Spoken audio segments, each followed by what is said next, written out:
En daar komt hij aan, bij de sjaal om de nekken, een blauw-wit-zwarte sjaal om de nekken. Erik Negerman en wat wordt zijn tijd? Nou, dochter net volle daar.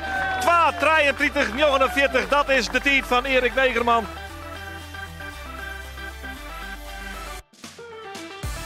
Hij zit in de pocket, Erik, voor de tweede keer. Ja, nou op naar de derde.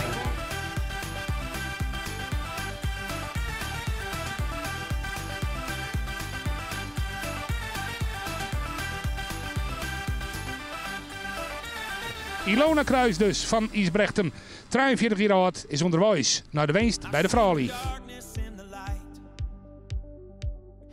Dus 11 kilometer, nou dan heb je een kwart er nou op zitten. En ja, echt goed drinken en goed smaren. Want ik zie hier wel eens voeten voorbij komen, dan denk ik hoop dat ze goed insmaart binnen. Want weet je net hoe jouw voeten, hè? Daar komt die Ilona Kruis aan. De eerste dame van deze marathon. Een grote smile op het gezicht. Het oranje shirt. Dat komt nog eens een keer prachtig mooi uit. De handen gaan omheen. En dan rent ze niet zo wat in de jarms. En dat vind ik mooi. Die Ilona Kruis. Van hartelijk meisje. Dank u wel. Hoe is die marathon best?